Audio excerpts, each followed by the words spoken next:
he admitted me in September of 1961. And remember that I went there to Hellebeck. I live in a small pension just above the ocean called Solbakken, and I went and I worked there. And in those days, Utzon's office was just a small house in the village. The village was almost nothing.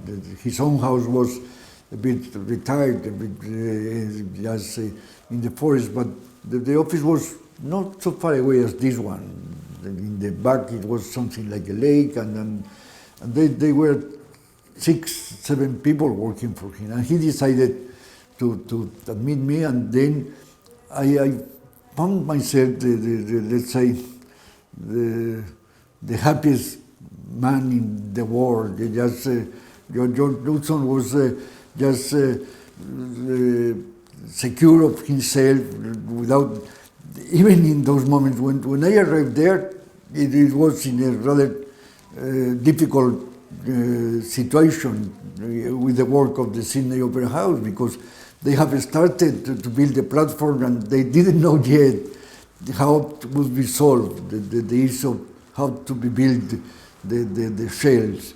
And in spite of that, he always kept the calm, and he has this condition of almost an heroic figure. No? He was well, good looking, strong.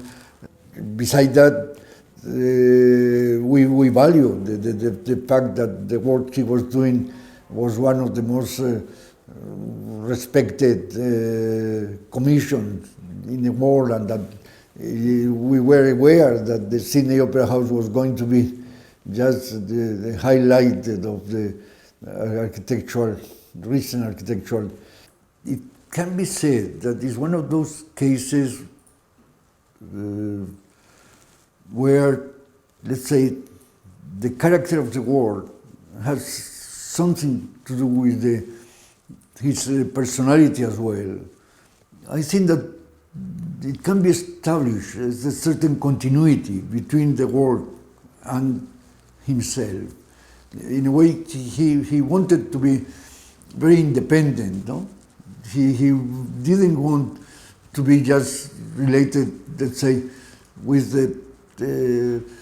let's say, sharing the other colleagues' interests. He always wanted to be, let's say, to keep this heroic condition I was talking about. And therefore, he was a bit away of, let's say, intellectual trends.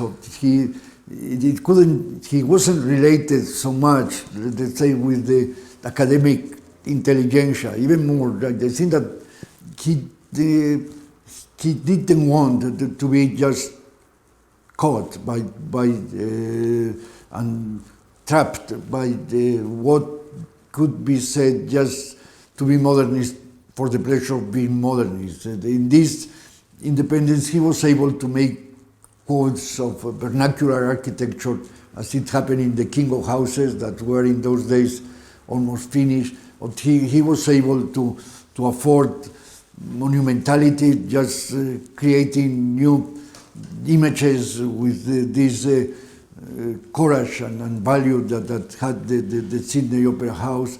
And he has had the fortune of just making a couple of dozens of work, and no more than that, but all of them with interest, and almost each project can be said that has a substance that doesn't make just an architect to produce under the trademark, but an architect that in each project is able to give it something different and something of the tremendous interest.